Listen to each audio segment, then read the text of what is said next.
Hi, I'm Mark, and this is my journey through tarot. Come with me.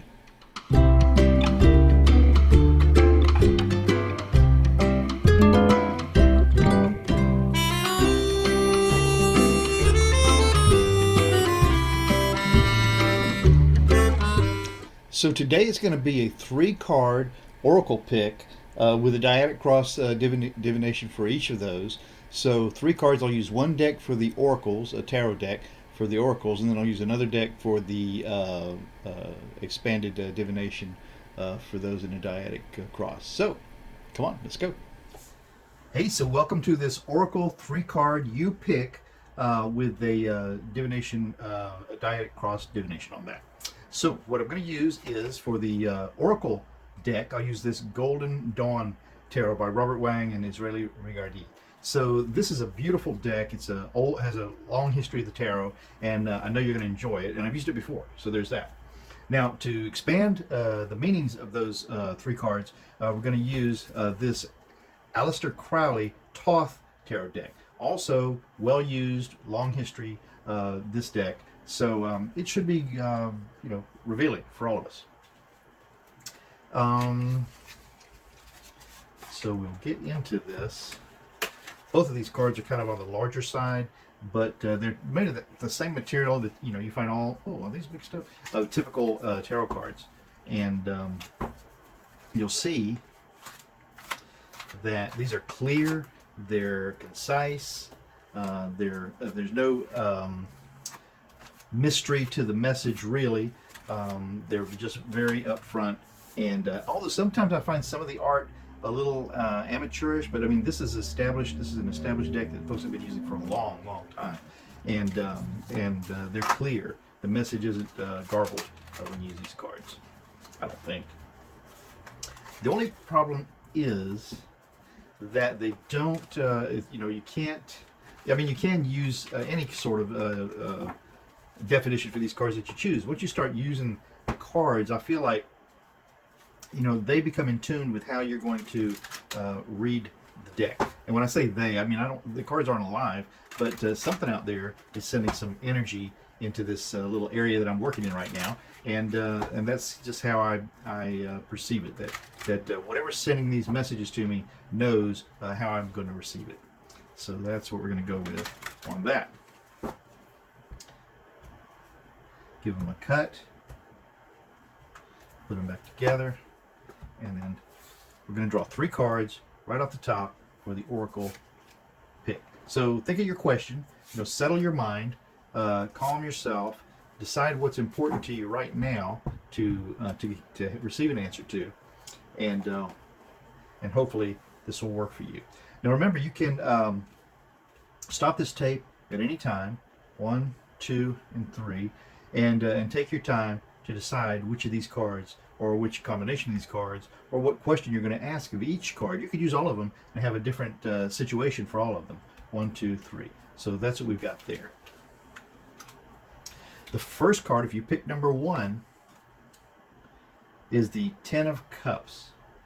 And the Ten of Cups is just a happy celebration. It's just a bounty of emotion, and this is a very great card to get. This is a yes card, and we can see that this it all is starting here with this this hand has extended the cup, and this cup is receiving some nourishment from this flower, and then it's sharing it with all the other ones, and they're all connected.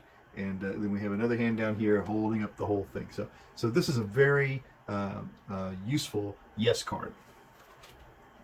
If you pick number 2, okay, this card is the Prince of Pentacles, and the Prince of Pentacles is like a knight, and so he's bringing lots lots of value to the scene, and he's dragging it in on a hefty cart with a sturdy ox, I suppose you'd call it, and proud to show that he's on the scene, and he's almost a guardian angel of this situation. So the Prince of Pentacles is another big yes card. So that's number 2. And then the final card that we have here for the third card of this pick is the Five of Cups. And the Five of Cups is a little less enthusiastic. This is usually some sort of regret. For some reason, there's something that's left behind with this Five of Cups. And so this would be a no card. So we've got yes, yes, and no for these cards here. And now we're going to just take this one and drill down on the meaning of that with this Thoth deck. And I'll show you these cards. Also, I haven't used these in a while. They're kind of biggish, is one of the reasons I don't use them very much. And I'm so happy with the Rider-Waite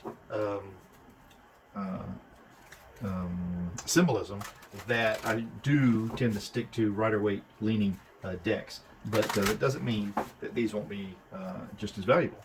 So these cards are a bit more graphic.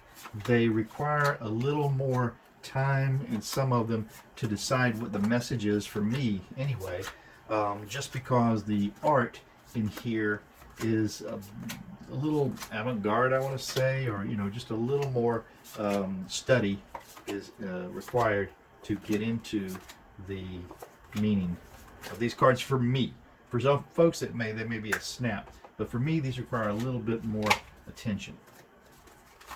So nothing wrong with that, of course, but we'll take these, scoop them back up, and get on with figuring out what is meant by this yes card, the Ten of Cups, as a signifier for the Dyadic Cross, which the Dyadic Cross is just the first part of a Celtic cross, the first 6 cards of a Celtic cross. Once you expand it on to another 4, then you've got a full Celtic cross. I don't anticipate that we're going to need to do that. I think we're going to get everything we need. But cards tell me, what do you know? What can you tell us for all these folks who chose this first card, this yes card, for this oracle reading today? Okay, yes card for the oracle reading. Yes, yes, yes. Yes, yes, yes. Ten of Cups. What is it about this Ten of Cups that you can bring forward for us? Okay, it's a messy situation, but that's just what we got. We're going to take 5 cards. That's 1, 2, 3, 4, and 5. There we go. 1, 2, 3, 4, 5. These guys are going to guard those 2 while we get about the business of figuring out what's meant here. So the challenge to this plenty, this lots of good stuff going on, is going to be the Fool. And as you can see, look into that card, and you can see that there's a lot of stuff going on in there. There's a lot of opportunity to pull out some meaning. Of course, the base, the most important meaning for this Fool card is that it's the beginning of a journey. And the Fool jumps out there, and he's ready to take a step into the unknown. This fellow's got a very happy face on him, a little devilish with these tiny horns here. His hands are thrust out, really grabbing hold, and he's just fully involved in jumping into this situation. A little peril over here with this this tiger nipping at his thigh, but the Fool card, and you've got a little hope over here with this little bit higher placed butterfly rebirth. And it's just a beautiful card with lots of buried meaning in here. Can you see in these little symbols here all of the information that's gathered in this card? So if you could probably do a full reading with 1 or 2 cards of these Thoth cards. But the challenge to this, and the salamander on the bottom, the challenge to this overflowing of happy passion in here is the fact that we're starting off on an unknown journey, I would say. The base of this reading then is the 4 of Cups. And the 4 of Cups, these cards, and the nice thing about these cards too, is they kind of tell you how they want you to be read. So luxury, just drenched in all of this emotion, all of this passion. The card is a beautiful muted background of this passionate water in the bottom and slightly darkened skies above. But all in all, we're talking about really an abundance of here. And that's what's the base of this reading, an abundance. And let's see how it fleshes out for more of this. In the past, for this first card, if you pick the number 1, is the Moon. And the moon is secrets being revealed, coming out. The thing is, you can't keep secrets forever. You may think you can. People can even die with secrets, as happened with my mother. But once the secret has to come out, it's there, and somebody's going to know about it. So, in the past of this card were the secrets to be revealed. Okay, up in the sky of this reading is going to be the Five of Swords, and you can see these five swords here, and they tell us here that we're looking at defeat with these five swords. And so someone has taken advantage of the situation, and it's not been to their advantage. They've taken advantage, but it's not been to their advantage. And so that happens many times, as a matter of fact, when someone thinks they can play a situation or weight something in one way rather than another way. So the sky of this reading is the Five of Swords. Defeat is what's likely it looks like in the sky. But the final outcome right here for this reading is going to be, so there we have it. This is the devil. This is lust, and we can see that this woman and this beast, she is totally given herself up to the lust, which is bubbled up almost like a pustule to the surface of what's happening over here. And my darn phone hears me talking and is trying to talk back to me, so let me try to turn that off. So that's what the likely outcome is, you know, it makes sense, because when you have so much and you're going off on a journey without really any planning ahead of yourself and just fully thrown yourself into it, you started, the base of it was just really poured over with lots of an overabundance of something. And the secrets that came out in the past, you know, you had defeat up here. How else could it go but towards a devilish situation? So it started out as a yes card, but just because it was yes doesn't mean it's the right answer for you. Think about that. So that's the first card, the first divination for this yes card, the Ten of Cups, if that's what you chose. So now we'll go on a little bit further, and we're going to see about this Prince of Pentacles. Prince of Pentacles. You know, that's a pretty clear card there, Prince of Pentacles. He shows us that he's coming forth with an answer, he says, you know. He's got some value, he's got some worth, and he's ready to charge into the scene with it. And he's brought an oxen to drag him up in there, because it must be a heavy load, something of real importance that this Prince Angel of Pentacles is trying to say yes to. Okay, so we're going to go ahead and take 5 cards out of here to finish off this reading.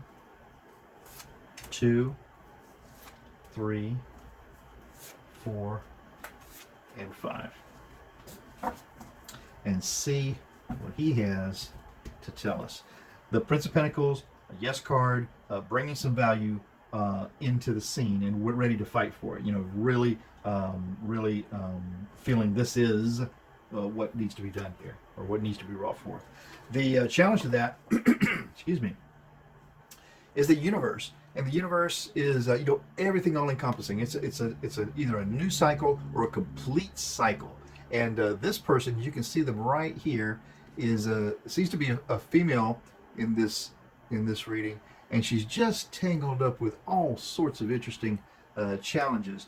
This almost seems like a tiger or a python that's ready to grab onto the foot, and you've got the third eye really trying to peer down, but is obstructed by this beast that's got a hand on her. So the universe is a cycle. It's a challenge of the value that this prince is trying to bring in. So the fact that it's a new situation starting is the challenge to this person that's coming forth with what they believe is a lot of value. New stuff coming on, but challenged by something from the past that's charging into the scene. The base of the reading then is the Prince of Cups. So the Prince of Cups is he's like the Knight of Cups, and so he's charging in. And look at this guy; he is just, you know, completely involved in the emotion, the passion, the power of what's going on right now. He's soaring in on this amazing eagle or hawk-looking beast of an animal, and he's easily controlling his journey in. The Prince of Cups is the base of this reading. So tons of emotion coming in to a very authoritative prince. The past of this reading, another prince, the Prince of Swords. And we can see this prince right here is also a little on the back foot, really getting ready to wield that sword around. And these princes come to fight. I mean, they come to bring what they've got to the table. And so this Prince of Swords in the past is telling us that there was some sort of a situation of truth, of justice, could be even health, that was really struggling to make it out of there and will make it onto the scene. So that's what was happening in the past. And then in the sky of this reading, wow, is the Four of discs. And that would be like the Four of Pentacles. The Four of Pentacles is a solid foundation. This fortress is well protected. It's got a moat around it. It's got the typical one way in, one way out that you'd expect in a fortress. And so there's power here, and it will hold on to its power. All the elements are available to it, and this is what's in the sky. So this is what you would hope for. This is the best that you want to happen in this situation. This Four of discs, Four of Pentacles. The final outcome of this then is strength, and that's the Nine of Wands. The Nine of Wands is really having come through something and taken charge of it and been in control, and so this is strength. So that Yes card that we started out with this very powerful Prince of Pentacles, bringing in forcefully with an oxen and a saw. I mean, this isn't some little flimsy cart that he's riding on. This is a fortified cart, and he's really proud of what he's brought in here. So to recap quickly, this was a Yes card, and it comes out as a Yes at the end. So you're bringing something of value into the scene, into a new cycle. We started with lots of emotion that came in at an equal level of the deal of the Prince of that we're dealing with now. We have the Prince of Swords in the past with excuse me, some truth. And then in the skies, we want to maintain all of the security and the power and the control that we can, and we'll come out of this with strength. Yes. So take a hold of the situation, get a hold of your passions, get a hold of your strength, start off on that journey, and you'll come out okay.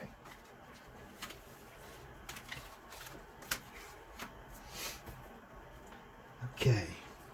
How many said bless you when I sneezed? Now, the last card, the no card of this three-card oracle you pick, is the Five of Cups. Five of Cups speaks to a little bit of loss. Still, there's something left to use, but it's a little diminished. So it's not a horrible no. It's not like you got a tower or a devil or something like that. It's just no, not right now. Take a beat. But let's see what the cards tell us. So we've got 5 cards out of here. 3, 4, and 5.